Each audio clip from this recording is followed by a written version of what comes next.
आइए तो फिर से एक बार @ERVS सर चैनल पर आपका स्वागत है, जहां पर हम लोग 12th क्लास के फिजिक्स का 5 मार्क्स वाले क्वेश्चन को कवर कर रहे हैं। जहां से आपको 15 मार्क्स की क्वेश्चन इस जो पढ़ा रहे हैं यहां से इसी के अंदर से 15 मार्क्स का क्वेश्चन 3 क्वेश्चन आपके बोर्ड एग्जाम में आएंगे। उसका प्रिपरेशन हम लोग बहुत ही अच्छे तरीका से करेंगे यहाँ, जिसमें हम लोगों ने कुछ क्वेश्चन को कर चुके हैं। आज हम लोग का क्वेश्चन जो है आपको बोर्ड पर दिख रहा होगा, इसका डेरिवेशन हम लोग कैसे करेंगे वो आप अपने नजर को इस बोर्ड पर गड़ा कर रखेंगे और देखेंगे हम लोगों को कैसे करना है। बहुत ही आसान तरीके से करेंगे। ये जो क्वेश्चन आपको दिख रहा होगा कि दो लेंसों की समतुल्य या तुल्य संयुक्त या संयुक्त फोकस दूरी ज्ञात करें जब दोनों लेंस एक दूसरे से d दूरी पर स्थित है। इंग्लिश में इसको क्या बोलेंगे? Find the equivalent focal length of to lenses when placed at distance d। कब बोला जा रहा है यही कि दो लेंस है और ये दो जो लेंस है आपका बहुत ही थिन लेंस है, ये पतले लेंस ही होते हैं। तो दो थिन लेंस है, इसको d डिस्टेंस पर एक दूसरे के दूरी पर रखा गया है, एक दूसरे से d दूरी पर रखा गया है। तो इसके लिए हम लोगों को इक्विवेलेंट फोकल लेंथ समतुल्य फोकस दूरी ज्ञात करना है। तो ये कैसे हम लोगों को फाइंड करना है, इसके लिए सबसे पहले हम लोगों को जितना भी डेरिवेशन करेंगे तो आप सबसे पहले डायग्राम पर ध्यान देंगे, क्योंकि डायग्राम जब समझ जाएंगे तो फिर डेरिवेशन में कुछ नहीं होता है। जब तक डायग्राम को नहीं समझे हुए रहेंगे तब तक डेराइव करने में आपको बहुत ज्यादा प्रॉब्लम होने वाली है। तो देखते हैं पहले डायग्राम। आप देखेंगे जब भी बोला जाएगा फोकल लेंथ तो इसके कहने का मीनिंग ये है कि 1/f is equals to 1/f1 plus 1/f2। यही हम लोगों को डिराइव करना है। कब? जब ये दोनों लेंस को एक d डिस्टेंस पर रखा जाता है। तो यही हम लोगों को डिराइव करना है, इसी को टारगेट लेकर हम लोगों को चलना है। लेकिन इससे पहले हम लोगों को काम क्या करना है? सबसे पहले हम लोगों को इस डायग्राम को हम लोगों को ड्रॉ करना है। तो देखिए डायग्राम को मैं ड्रॉ कर रहा हूं, आप देखते चलेंगे और वैसा ही आप भी ड्रॉ करने का ट्राई करेंगे। जैसे देखिए एक मैंने लेंस यहां ड्रॉ कर दिया और इसका हम लोग प्रिंसिपल एक्सिस ले लिया, प्रिंसिपल एक्सिस, फिर एक लेंस हम लोग यहां ड्रॉ कर दिए। ये दोनों लेंस का नाम मैं L1 L2 दे सकता हूं या फिर से S1 S2 भी दे सकते हैं आप। तो ये जो लेंस है हम लोगों का L1 L2 नाम दे दिए यहाँ, और इसका ये क्या है हम लोगों का, हिंदी में इसको द्वारक कहते हैं, इंग्लिश में इसको एपर्चर बोलते हैं। अब यहां से देखिए कि एक कोई भी हम रे ऑफ लाइट को, किसी भी रे ऑफ लाइट को, प्रकाश की किरण को इंसिडेंस करा रहे हैं, आपतित करा रहे हैं। अब देखिए ये आपतित जैसे होगा, जैसे ये आपतित कराएंगे तो इसका मीनिंग है यहाँ लेंस से जैसे पास करेगा तो यहाँ रिफ्रैक्शन की प्रोसेस होती है। कहां पर रिफ्रैक्शन की प्रोसेस होगी? ये लेंस से पास करेगी तो इसका जो एपर्चर दिख रहा है यहां से रिफ्रैक्शन की प्रोसेस होती है। सिंपल भाषा में आप समझेंगे कि लेंस से गुजरती है तो गुजरने के समय लेंस पर पड़ने के बाद वहां अपवर्तन की प्रोसेस होती है।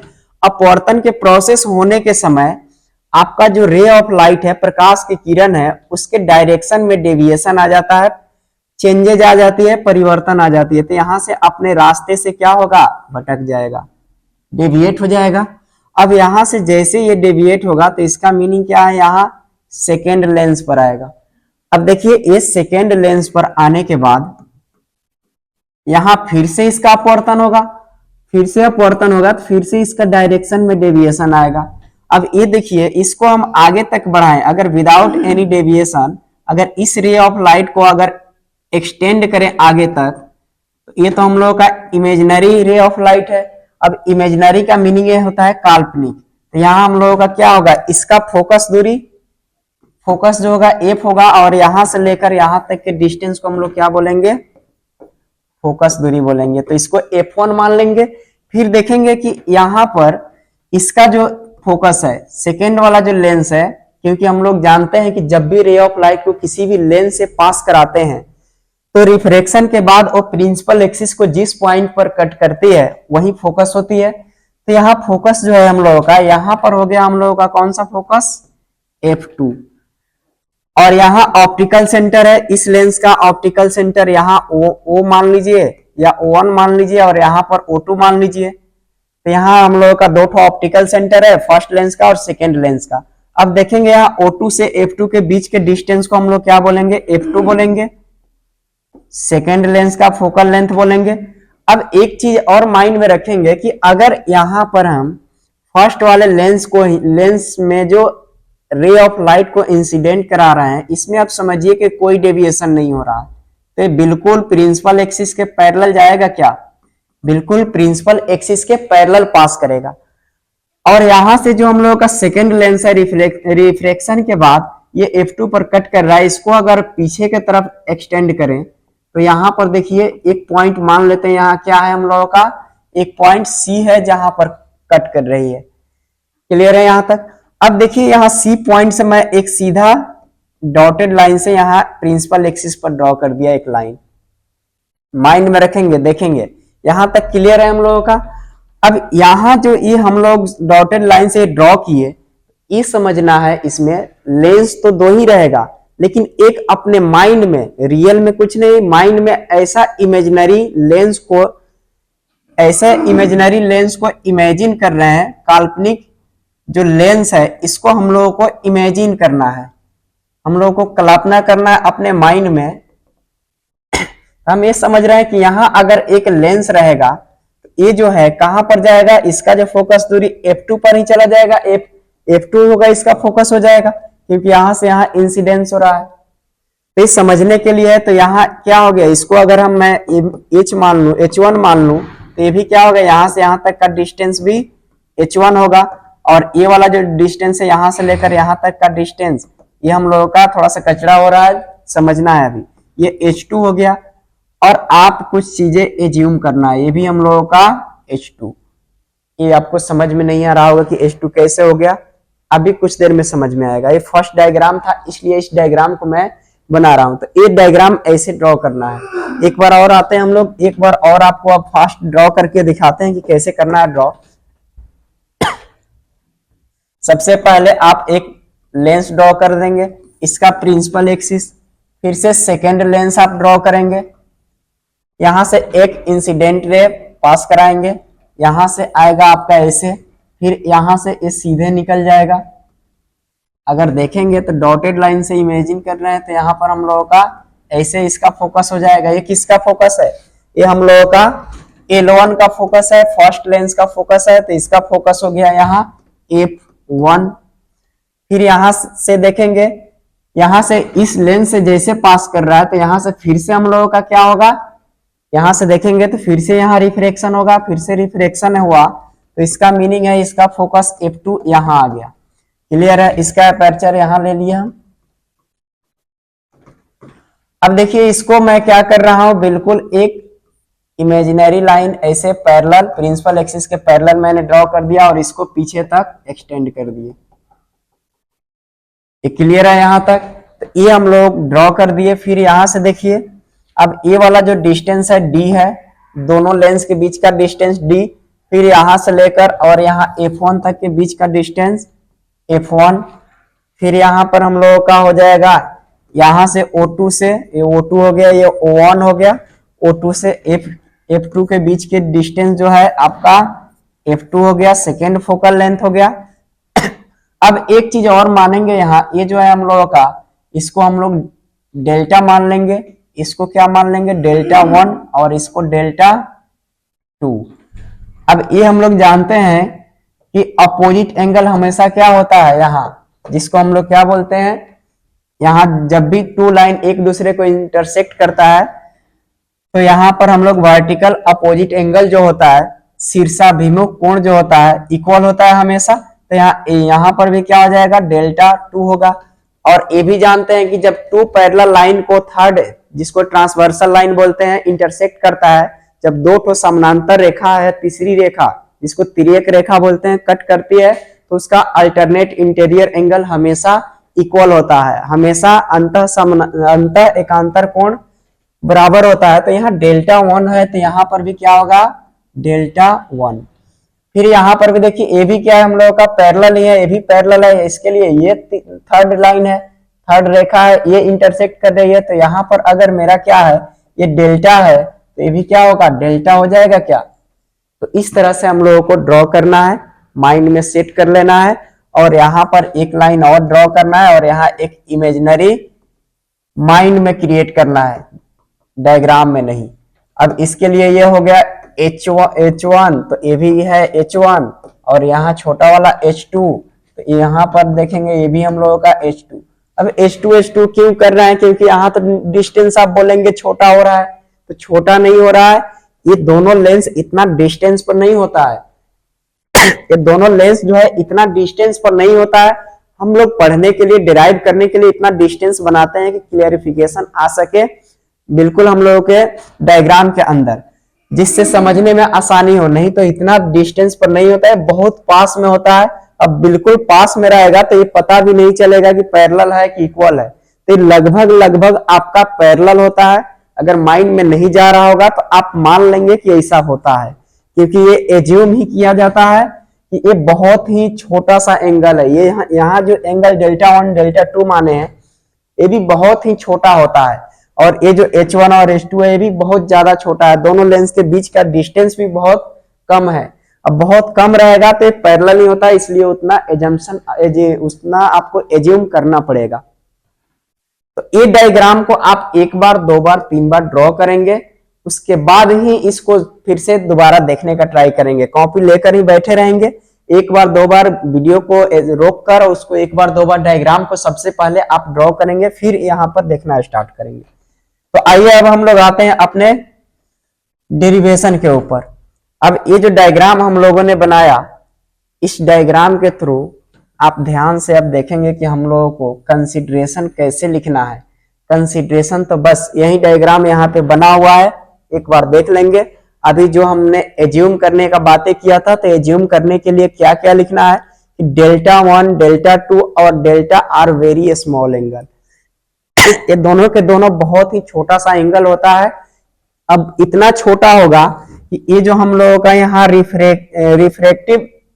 रिफ्रेक्टेड जो रे है, जो हम लोग का अपवर्तित किरण है, ये बिल्कुल इतना साफ छोटा एंगल होगा। बिल्कुल छोटा एंगल जब होगा, कोण होगा, तो ये तो बिल्कुल एक दूसरे के समानांतर ही होगा ना, उसमें पता भी नहीं चलेगा कि समानांतर रिफ्रैक्शन हुआ है कि नहीं हुआ है, अपवर्तन हुआ है कि नहीं हुआ है, ये पता नहीं चलेगा। इसलिए आपको मानना है कि ये छोटा होता है। तो जब छोटा होगा तो यहाँ H2 है, यहाँ भी H2 है, ये भी दोनों का डिस्टेंस भी इक्वल हो जाता है।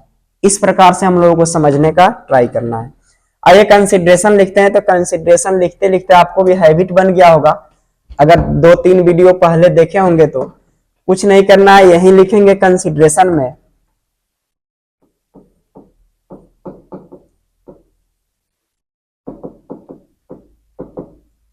देखिए कंसिडरेशन में क्या लिखेंगे, कंसिडरेशन में हम लोग यही लिखेंगे कि माना कि दो लेंस L1, माना कि दो लेंस हम लोगों का क्या है L1 एंड L2 एक दूसरे से, माना कि दो लेंस L1 L2 एक दूसरे से d डिस्टेंस पर स्थित है।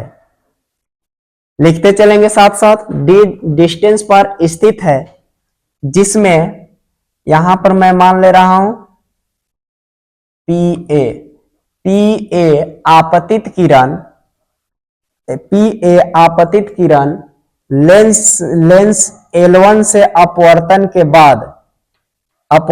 बाद AB से होकर गुजरती है, या ये नहीं भी लिखेंगे तो काम चल जाएगा, AB से होकर गुजरती है, जिसमें एक काम कर लेंगे, आप डिस्टेंस लिख देंगे, जिसमें हमें दो लेंसों की समतुल्य फोकस दूरी ज्ञात करना है, इतना लिख लेंगे। आइए लिख देते हैं, लिखेंगे माना कि दो लेंस L1 और L2 एक दूसरे से d डिस्टेंस पर, d दूरी पर स्थित है,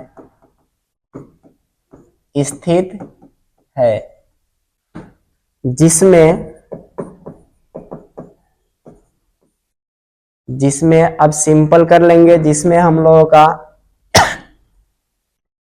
जिसमें पीए आपतित किरण, पीए आपतित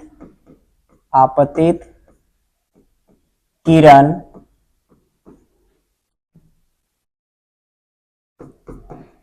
दोनों लेंसों से अपवर्तन के बाद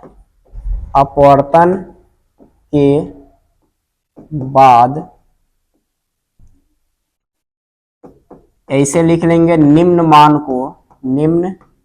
मान को प्रदर्शित करता है, मान को दर्शाती है या प्रदर्शित करती है।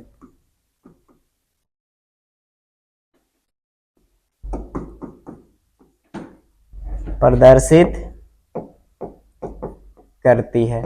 अब देखिए क्या प्रदर्शित करती है, इस सिंपल भाषा में कंसीडरेशन को मैंने लिखा। अब आप देखेंगे इतना लिख देने के बाद में हम लोगों को क्या लिखना है। अब आप लिख सकते हैं कि O1 और O2 के बीच का जो डिस्टेंस है क्या है, D है।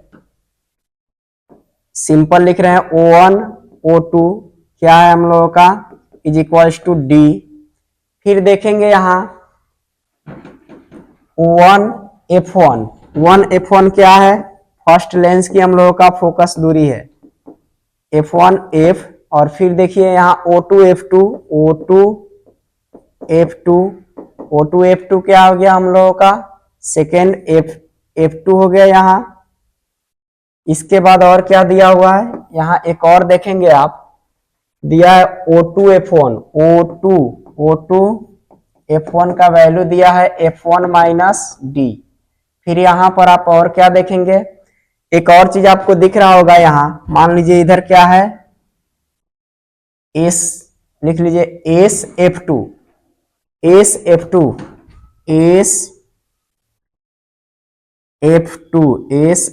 आपका जो है, इसको ये जो है हम लोग काल्पनिक लेंस का फोकस दूरी, काल्पनिक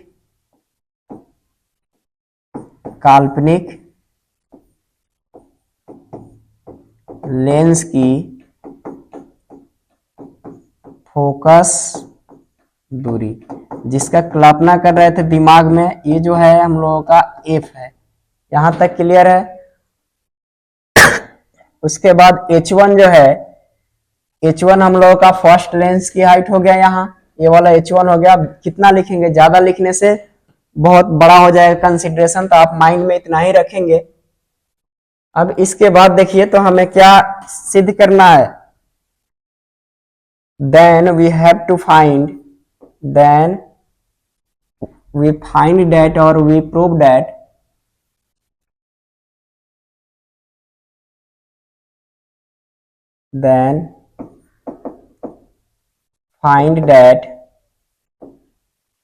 क्या फाइंड करना, 1 by F is equals to 1 upon F1 plus 1 upon F2। ये हम लोगों को फाइंड करना है, माइंड में सेट कर लीजिए कि ये हम लोगों को फाइंड करना है। ध्यान से देख लीजिए, इंग्लिश में अगर लिखना होगा तो आराम से लिख सकते हैं कि let us take two lens L1 and L2 which is placed at distance D, in which PA is a incident ray, and by the incident ray we get, by the incident ray किससे, PA से we get the following values। ऐसे करके लिख लेंगे। ये जरूरी नहीं कि मैं जो बोल रहा हूं वही आप लिखें, आप अपने तरीका से इसको लिख सकते हैं। जो मैंने लिखा वही जरूरी नहीं कि आप लिखें, एक कंसीडरेशन है, जितना आप लिखेंगे, जितने तरीके इसको जितने आदमी लिखेगा वो अपने तरीका से अलग अलग लिखते जाएगा। बस आपका पॉइंट यही रहेगा, लेंस की बातें होगी, इंसिडेंट रे की बातें होगी इसमें, और डी के बीच डी की बातें होगी, और F1 F2 इसी सब की बात होगी। बोलने का तरीका, कहने का तरीका अलग अलग हो सकता है, आपका स्टोरी अलग हो सकता है, लेकिन मीनिंग सेम होगा। अब देखिए यहां से हम लोगों को काम क्या करना है, यहां से आते हैं हम लोग अपने क्वेश्चन के ऊपर। अब यहां से हम लोगों को फाइंड जो करना है, तो सबसे पहले काम क्या करेंगे, एक ट्रेंगल में आते हैं। यहां ध्यान से देखिए कि एक ट्रेंगल आपको दिख रहा होगा A B C. A B C triangle में आइए आप। ए बी सी ट्रेंगल में आप ध्यान से देखेंगे, in triangle A B C, A B C त्रिभुज में आप क्या देखेंगे, आपका जो ट्रेंगल बन रहा था तो ऐसे ट्रेंगल बन रहा था, ऐसे आपका ट्रेंगल है, जिसमें ये कौन सा एंगल है आपका डेल्टा है, और ये हो गया डेल्टा 1 और ये हो गया डेल्टा 2। हम लोग ट्रेंगल के प्रॉपर्टी से ये पढ़े हुए हैं, त्रिभुज के गुण से ये हम लोग जानते हैं कि जब भी हम लोगों का ट्रेंगल होता है, ट्रेंगल के किसी एक साइड को, किसी एक भुजा को जब आगे तक बढ़ाते हैं, जब भी हम लोग किसी भी ट्रेंगल के एक भुजा को, एक साइड को आगे तक बढ़ाते हैं, इसका बाहरी कोण जो है, बढ़ाए गए भुजा के पास, ये जो बाहरी कोण है, इसके पास वाले एंगल को छोड़कर, इसके पास वाले एंगल को छोड़ देना है। अब बाकी दो एंगल के सम के बराबर होता है।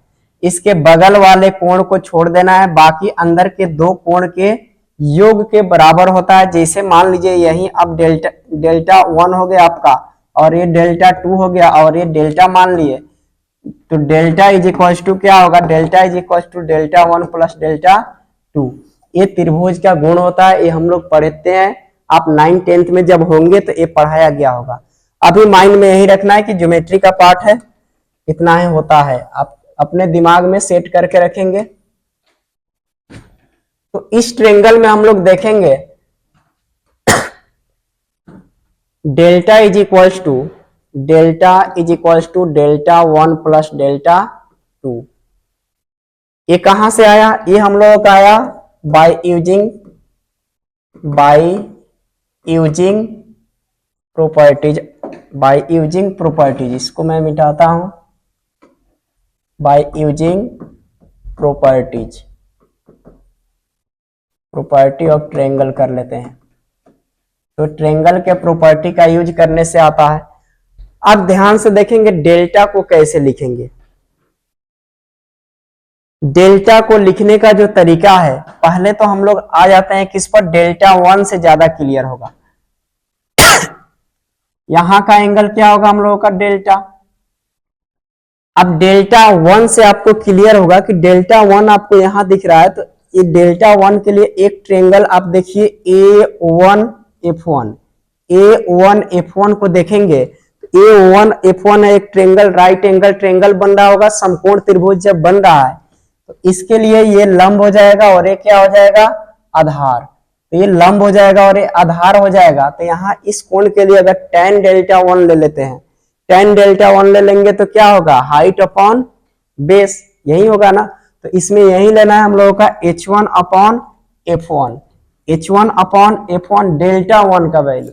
उसी तरह डेल्टा 2 है, तो डेल्टा 2 यहाँ है, और ये दोनों तो मैंने बोला था कि ये दोनों लगभग एक दूसरे के समानांतर ही है। जब समानांतर है तो यहाँ डेल्टा 2 के लिए भी मेरा क्या हो जाएगा, H2 अपॉन F2। यहाँ से ये निकल जाएगा डेल्टा 2 का वैल्यू, और यहाँ देखिए डेल्टा 1 है, सॉरी डेल्टा है। अब ये जो डेल्टा है, डेल्टा को आप ध्यान से देखेंगे तो ये समझिए यहाँ पर भी क्या बन रहा है, यहाँ CSF2। यहाँ ये समझिएगा कि आपका ये क्या है, यहाँ पर एक इमेजिनरी हम लोगों का लेंस है, इमेजिनरी लेंस है, रियल में नहीं है, इमेजिनरी लेंस है, आप ये समझेंगे ऐसा है। तो यहाँ H1 अपॉन, यहाँ से क्या हो जाएगा, S से F2 के बीच का डिस्टेंस आप देखिए क्या है हम लोगों का, S से F2 के बीच का डिस्टेंस F है। क्लियर है यहाँ तक। तो यही वैल्यू को अब ऐसे इसमें पुट करेंगे, अब देखते चलेंगे क्या होगा। तो यहाँ पर हम लोगों का क्या था, H1 upon F is equals to delta 1, अभी बताए थे आपको, डेल्टा 1 हो जाएगा हम लोगों का H1 अपॉन F1 प्लस यहाँ हो जाएगा डेल्टा 2 H2 अपॉन F2। अगर नहीं भी ज्यादा समझ में आ रहा होगा तो माइंड में सेट कर लेंगे, इतना ही का काम था, इतना ही समझने वाला था, इसके बाद कुछ नहीं है समझने वाला। अब इसके बाद देखिए H1, यहां से आप वैल्यू मान लीजिए, यहां पर क्या हो गया हम लोगों का, ये समझिए कुछ नहीं है। अब इसको मैं इक्वेशन फर्स्ट मान लेता हूं, इसको मैं इक्वेशन फर्स्ट मान ले रहा हूं। अब इक्वेशन फर्स्ट हो गया, फिर हम लोग आएंगे अब किसमें, अब इसमें देखेंगे कि एक हम लोगों का ट्रेंगल दिख रहा होगा, बड़ा वाला ट्रेंगल A1F1, A1F1, और एक दिख रहा होगा BO2F1, BO2F1। ये दोनों ट्रेंगल एक दूसरे का सिमिलर होगा। एक दूसरे का सिमिलर का मीनिंग है एक दूसरे का समरूप। इसका सभी कोण, इसके सभी बड़ा छोटा वाले ट्रेंगल का सभी कोण बड़ा वाले ट्रेंगल के सभी कोण के बराबर होंगे, और इसके जो साइड होते हैं, भुजा होते हैं, वो छोटे वाले का भुजा बड़े वाले के भुजा के डायरेक्टली प्रोपोर्शनल होते हैं, समानुपाती होते हैं। जब एक कंडीशन अप्लाई होता है तो हर एक ट्रेंगल सिमिलर हो जाता है। तो इस केस में हम लोगों को सिमिलर सिमिलर है तो भुजाएं क्या होगी, समानुपाती होगी, डायरेक्टली प्रोपोर्शनल होगा, और एंगल क्या होगा, दोनों का सेम होगा। तो देखिए यहां लिखेंगे A1 A1F1 A1F1 इफ, ऐसे लिखते हैं, देखेंगे हेयर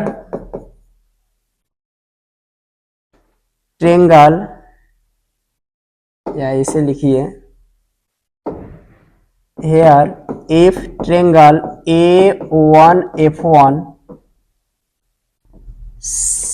सिमिलर ट्रेंगल BO2F1, ये दोनों क्या है, सिमिलर है, क्योंकि एक ही राइट एंगल ट्रेंगल से बन रहा है, तो सिमिलर है। तो इस केस में हम लोग देखिए, जब ये दोनों बड़ा वाला ट्रेंगल A1F1 फिर यहाँ BO2F1, ये दोनों ट्रेंगल एक दूसरे के सिमिलर है, तो इसका जो हाइट होगा H1/H2 होगा क्या, जो हाइट इसका होगा, इसका और इसका रेशियो ले लेंगे, वही तो डायरेक्टली प्रोपोर्शनल होगा, तो H1/H2।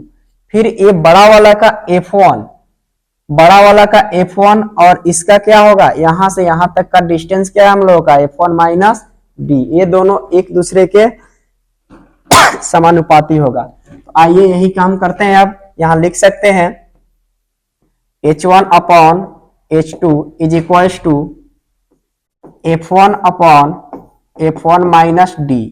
अब F1 - D कहां से आया, देख लीजिए एक बार और ध्यान से, यहां से यहां तक क्या दिए हैं, F1 - D की O2 से F1 के बीच का डिस्टेंस, क्योंकि यहाँ O1 से F1 के बीच का डिस्टेंस F1 है, लेकिन यहाँ O2 से F1 के बीच का डिस्टेंस क्या है, F1 - D है। तो यही मैंने लिखा। अब यहां से मैं क्या कर रहा हूं, H2 का वैल्यू फाइंड कर रहा हूं। H2 का वैल्यू मैं निकाल रहा हूं। अगर H2 का वैल्यू निकालेंगे तो इसको उधर भेजेंगे, क्रॉस मल्टीप्लीकेशन कर लीजिए, इसको उधर भेजिए और इसको इधर भेजिए, क्रॉस मल्टीप्लीकेशन करेंगे तो H1 into F1 - D is equals to, इधर क्या हो जाएगा, H2 को उधर और F1 को इधर, upon F1 is equals to H2 आ गया क्या, यहां तक क्लियर होगा। अब इसको मान लीजिए आप क्या है, इक्वेशन सेकेंड। अब इस सेकेंड इक्वेशन से H2 का जो वैल्यू आया, इसमें रख देते हैं फर्स्ट में। अब फर्स्ट में मैं पुट कर दूंगा, put the value of H2 in equation first. अब फर्स्ट में हम लोग रखेंगे तो यहां पर आपका क्या आएगा, H1/F is equals to H1/F1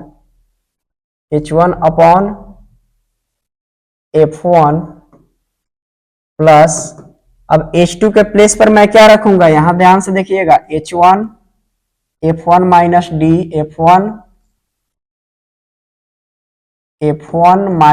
- D upon इसी का F1 नीचे में आ गया, F1, और इस सबके नीचे क्या है, F1, सबके नीचे ये वाला, यहां से देखिएगा किसमें रख रहे हैं, सेकेंड वाला में F2 है, तो F2 हो गया। यहां से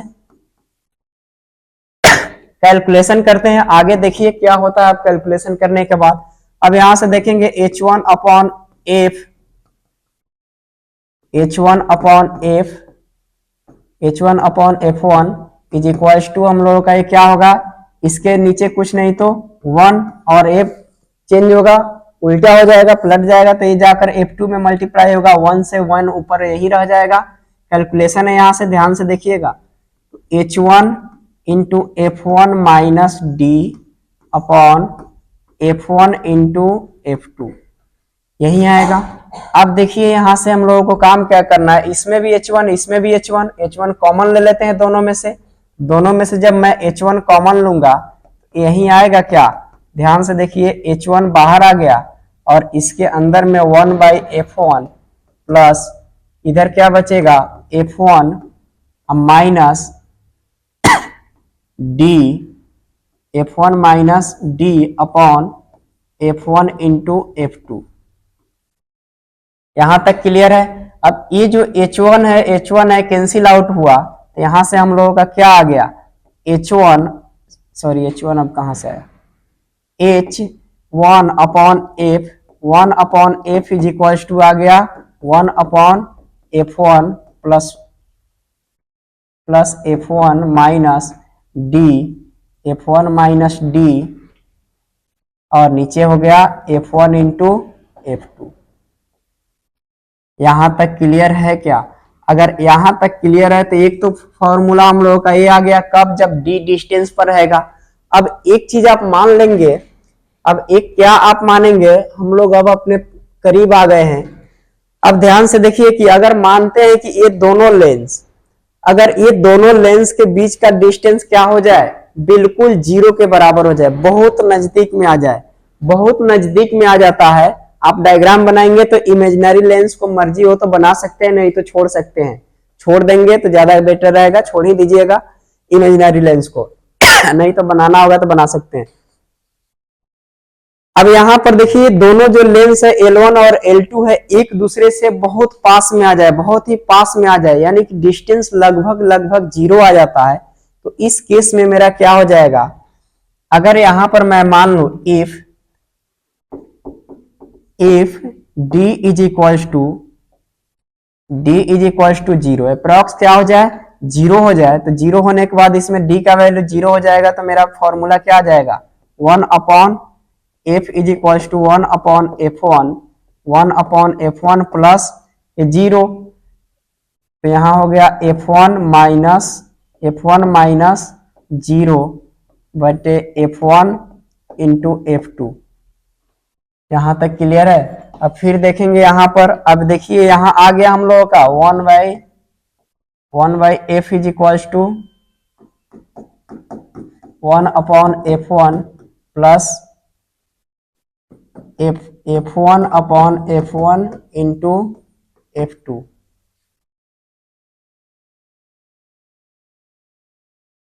यहां से F1 क्या हुआ, कैंसिल आउट हुआ, F1 कैंसिल आउट हुआ, तो मेरा फाइनल रिजल्ट आया 1 by F is equal to 1 upon F1 plus 1 upon F2।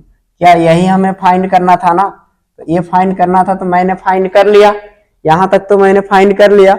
अब इसमें एक क्वेश्चन और मैं खुद से ऐड करना चाहूंगा, अगर बाय द वे आपसे ये पूछ लिया जाए कि इसका पावर फाइंड कीजिए, कभी कभी ये बोला जाएगा कि दो लेंस है, एक दूसरे से कुछ डिस्टेंस पर रखा गया है या पास में रखा गया है, उस समय बोला जाएगा कि उसका पावर फाइंड कीजिए। तो पावर फाइंड करने के लिए, पावर का मीनिंग है P, पावर फाइंड करने के लिए लेंस की क्षमता अगर फाइंड करना है, पावर फाइंड करना है हम लोगों का, तो या उस समय हम लोगों को काम क्या करना पड़ेगा, सबसे पहले हम लोगों का ये इक्विवेलेंट फोकल लेंथ फाइंड करने के बाद ही हम लोग पावर फाइंड कर सकते हैं। तो ये हम लोग जानते हैं क्या चीज की P इज इक्वल टू क्या होता है 1 upon F, P is equal to formula होता है 1 अपॉन F, इतना होता है, हम लोग जानते हैं, नहीं जानते हैं तो जान लेंगे, ये होता है इसे अभी।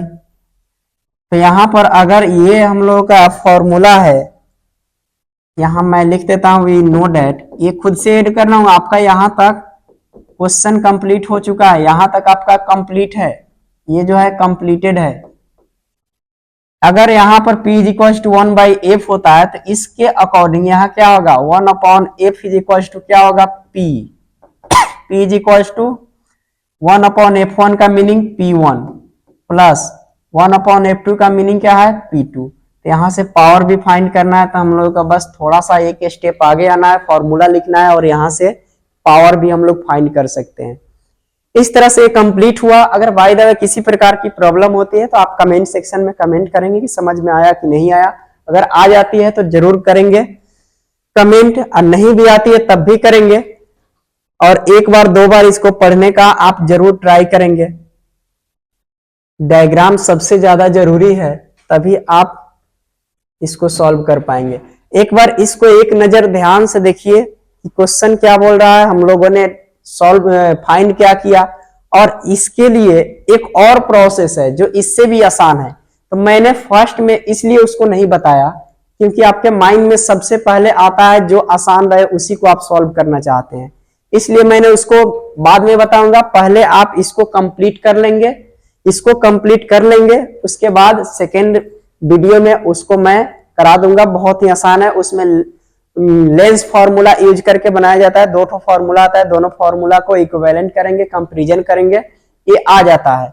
लेकिन अभी हम लोगों को इस प्रोसेस से करना है। इस प्रोसेस से करने के बाद अगर d डिस्टेंस पर है तो उसके लिए भी ये हम लोग फाइंड कर सकते हैं। पावर पूछेगा तब भी फाइंड कर सकते हैं ऐसे उससे भी कर सकते हैं, लेकिन ये सबसे ज्यादा बेटर तरीका है कि आप इसको समझें, ट्राई करें एक बार बनाने का। तो इसको देख लीजिए।